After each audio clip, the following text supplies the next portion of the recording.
créer l'ombre, un abri provisoire pour une petite pluie, quand même, ça fonctionne pas si mal que ça, quoi. Je crois que ça abrite un petit peu pour... voilà.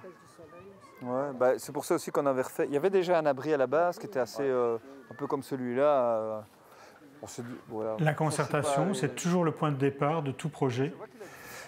Tout projet d'espace public, certainement. Quand on parle de concertation, c'est non seulement les habitants, les usagers, mais aussi les gestionnaires, les responsables, les personnes ressources, les associations. C'est concerter tout le monde. Nous, on voit ça vraiment comme un moment, un groupe où tout le monde a discuté d'abord sur son diagnostic, savoir qu'est-ce qui se passe là, quels sont les besoins, qu'est-ce qui fonctionne, qu'est-ce qui ne fonctionne pas, et surtout utiliser la créativité de l'ensemble de ces acteurs pour aller chercher les pistes. Nous, on est juste des éponges et des chefs d'orchestre. La vraie expertise, elle émerge souvent de la concertation. Et le plus grand talent qu'on pourra avoir, c'est de rassembler cette expertise de la concertation et d'autres expertises annexes, parce qu'on a de plus en plus de gens dans le projet, des hydrologues, des sociologues, des gens qui vont apporter chacun une couche à l'espace public qu'on est en train de créer. Quand on dit l'espace public, ça peut être vrai aussi pour un bâtiment public. Je dis, si on crée un musée aujourd'hui, c'est un espace public intérieur, il faut réfléchir aussi, et c'est peut-être bien de le réfléchir aussi en concertation avec des usagers ou avec un panel type. Nous, on cherche à avoir un projet fort où tout le monde va se retrouver dedans et non pas dire « bon, pour te faire plaisir, on fait ça ». C'est pas comme ça qu'on fait un bon projet. Donc la concertation est importante pour trouver un moment, essayer de vraiment visualiser quel est le consensus et comment on va arriver à faire un espace public pertinent. Est-ce que le nerf de la guerre, c'est l'argent ? Non, parce qu'on n'a pas besoin d'argent pour faire un bon projet. Il faut au contraire, parfois, de mettre peu d'argent va peut-être favoriser l'émergence de la créativité et la simplicité, la modestie dans le projet. C'est toujours une qualité. Et puis, on parle aujourd'hui d'économie circulaire, donc il ne faut pas démolir toujours un profil de voirie, par exemple, pour le reconstruire, ou démolir la structure d'un bâtiment avec la grosse excuse « oui, c'est trop bas de plafond, les bureaux, on ne peut pas faire de logement dedans ». Bullshit, changeons les règles, on peut vivre avec 10 cm en moins au-dessus de notre tête. Je ne pense pas qu'on va mourir. On voit des gens s'entasser dans des logements insalubres aujourd'hui et on vient dire qu'on ne peut pas construire de logements parce qu'ils sont trop bas de plafond. Je pense que ce n'est pas des excuses. Aujourd'hui, on doit vraiment réfléchir à diminuer nos dépenses. C'est très important pour la survie de l'humanité, vraiment. Donc, ça va au-delà de ça. L'argent, ce n'est pas du tout une aide dans le projet.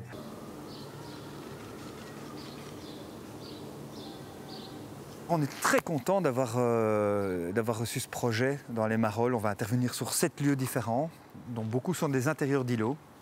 Souvent à Bruxelles, on a ces espèces de petites pépites cachées en intérieur d'îlots, des jardins secrets, des parcs collectifs. Ici, on se trouve à Montserrat, on est un peu plus bas que le palais de justice, rue Montserrat. Et cet endroit, il fonctionne vraiment pas mal. Donc c'est toujours difficile d'intervenir sur un endroit qui fonctionne bien. Il faut faire très attention à ne pas changer les choses quand elles marchent. Il y a petit à petit des potagers qui sont mis en place grâce au foyer des jeunes des Marolles qui est ici tout près. Il y a une plaine de jeux qui est utilisée de façon très pacifique. Il y a une très belle fresque œcuménique qui reprend plusieurs religions. Il y a un endroit, là, un abri, où certaines personnes de l'hôpital qui est juste à côté ont pris l'habitude de rejoindre à midi pour manger un sandwich quand ils travaillent. Donc on a aussi ce mélange de locataires de logements sociaux, de personnel de l'hôpital, de jeunes du quartier. Il y a vraiment un public très mixte et qui vient ici en grande paix par rapport à d'autres endroits. Il n'y a pas beaucoup de tensions, de conflits d'usage. On a gagné ce projet aussi en vendant le fait qu'on allait augmenter la biodiversité. Alors c'est un slogan facile, tout le monde est d'accord avec l'idée qu'il faut augmenter la biodiversité, mais quand on doit vraiment la mettre en place, il ne faut pas qu'on tombe avec 3 gadgets. On ne va pas mettre 3 abris à oiseaux, voilà, n'importe comment, n'importe où. Un autre problème, c'est souvent, si on veut vraiment de la biodiversité, il faut mettre aussi des étangs d'eau, des petits étangs naturels qui permettent aux oiseaux de venir boire, à une autre végétation de se développer, à d'autres insectes de venir, des libellules, etc. Donc on a fait appel à des sous-traitants écorces qui sont vraiment des spécialistes et qui vont nous dire exactement à quelle hauteur il faut placer ces abris, comment est-ce qu'on doit les orienter, leurs dimensions. Et puis on voudrait aussi réaccueillir des chauves-souris, donc voir où est-ce qu'elles pourront venir, des petits rongeurs, il y a pas mal de des petits mammifères qui peuvent vivre dans ces espaces. Et donc comment faire pour que ce ne soit pas juste un slogan et de rajouter 3 bosquets en disant voilà, on a fait de la biodiversité. La biodiversité, c'est quelque chose, je pense qu'inconsciemment fait peur. je me rappelle d'une voisine qui disait « Ah non, moi je ne veux pas la plante en façade parce que ça va attirer les insectes. » Donc on veut, les arbres, ça fait peur, les insectes, ça fait peur.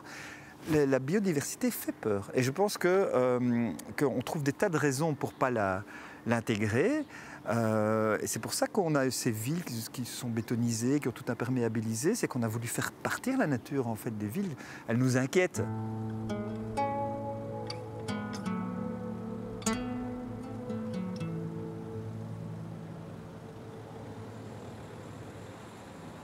Dans la pratique, tu as constaté que le changement est un frein à la créativité. Les habitants sont habitués à leur quartier. C'est plus rassurant que la nouveauté et le changement.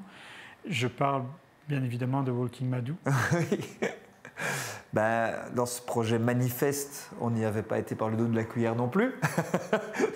Parce qu'évidemment, pour bloquer la circulation, on avait été chercher des carcasses de voitures peintes en jaune qui devenaient des supports, des pots de fleurs avec des arbres dedans. Donc c'était très visible et c'était très symbolique aussi, la façon dont on a exprimé les choses avec de la couleur vive sur le sol. Des choses qui ont pu choquer, mais qui étaient peut-être nécessaires à un moment pour donner un coup de pied dans la fourmilière et qui ont amené sans doute après les mouvements comme Pique-Nique de Street et la piétonisation du centre, et puis de la chaussée d'Ixelles, et puis toutes les piétonisations qui sont en train de suivre. Est-ce que tu peux rappeler ce qu'était ce projet? Alors, c'était un projet temporaire qui faisait la liaison entre les travaux d'égout qui avaient eu lieu à la chaussée de Louvain derrière la tour Madou et le projet définitif. Alors, pour ne pas laisser les voiries en état, on a proposé de faire un projet temporaire le temps que le projet définitif se mette en place, ce qui a pris un peu plus de temps que prévu. Et donc, le projet devait rester 3 mois, il est pour finir rester 1 an. Où on voulait forcément créer du débat, mais aussi créer un laboratoire urbain où on pouvait observer un petit peu quel changement induisait, qu'est-ce qui se passe, qui prend possession de l'espace public, quelles sont les choses qu'on peut observer vraiment au jour le jour. Pendant un certain temps, en tout cas, les piétons seront les Pendant tout cet été 2012 et même jusqu'à l'automne.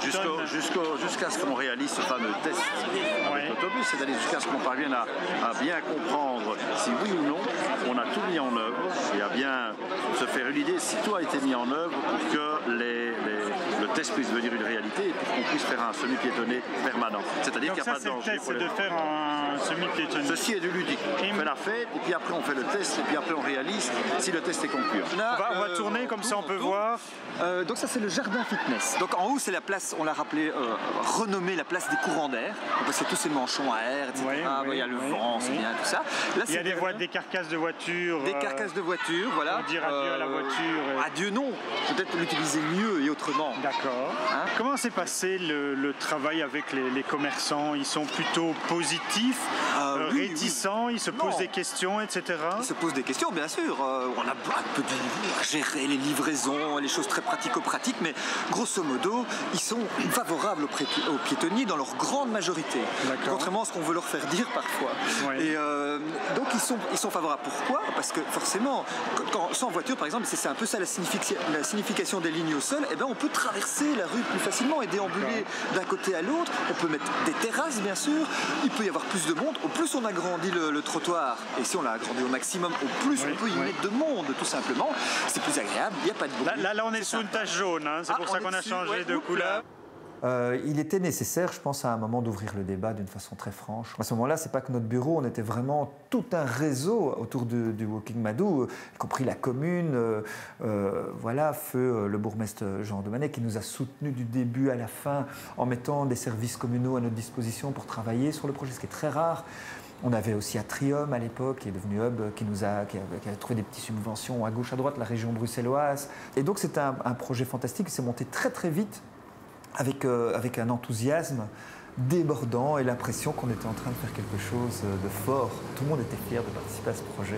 Le projet du piétonnier du centre-ville est assez décrié. Pourquoi ça fonctionne à New York et ça ne fonctionnerait pas à Bruxelles? Mais ça fonctionne bien à Bruxelles aussi, contrairement à ce qu'on raconte. Je pense que c'était intéressant de voir en fait que peut-être à Bruxelles, plus que dans le Nouveau Monde, on est dans la vieille Europe et que donc on a très peur du changement. Dès qu'on change un petit quelque chose, on voit bien que tout le monde a peur et c'est une peur légitime. Là, je ne critique pas. Je pense qu'il faut rassurer et surtout, il faut donner le temps au temps du changement. Est-ce que faire un piétonnier sur les boulevards du centre était le bon endroit? Quelqu'un m'a dit un jour, est-ce qu'on fait un piétonnier sur le 40? Mais en fait, Déjà, ce qui est pas mal, c'est qu'il n'y a pas de raison de traverser le centre, puisque le centre est un lieu de destination. Donc, on peut bien se dire que le 40, elle va d'un point à un autre. Le boulevard du centre, il est au centre, il est à côté de la Grand Place de la Bourse de Sainte-Catherine. Ça a amené quand même, à un moment, à lancer le débat, en tout cas à amplifier le débat, et à obliger tout le monde à se positionner aussi par rapport à la piétonisation. On ne pouvait pas rester comme ça entre deux eaux encore pendant 20 ans. À un moment, il faut bien faire le constat que l'espace public doit changer, doit s'adapter à une nouvelle façon de se déplacer. On est de plus en plus nombreux, il y a de plus en plus de voitures, on ne peut pas élargir les rues indéfiniment pour en faire des autoroutes de plus en plus larges, de plus en plus polluantes, avec de moins en moins de magasins et de moins en moins de terrasses et de moins en moins d'espaces verts. Ce n'était pas possible. Ça, c'est une utopie. Revenir en arrière, refaire des rues à dimension humaine, remettre de la végétation, remettre de la ludicité, des terrasses, ça, c'est le bon sens. Ce n'est pas une utopie, c'est le bon sens. L'utopie, c'est de penser qu'on peut continuer comme ça avec la voiture. Ça, c'est complètement dingue. L'objectif de notre travail n'est pas d'absolument plaire à tout le monde, mais de répondre à un besoin, à un diagnostic, à une certaine vision d'un aménagement urbain. Forcément, on dérange quand on change. C'est beaucoup plus facile de mener ou de gérer la ville.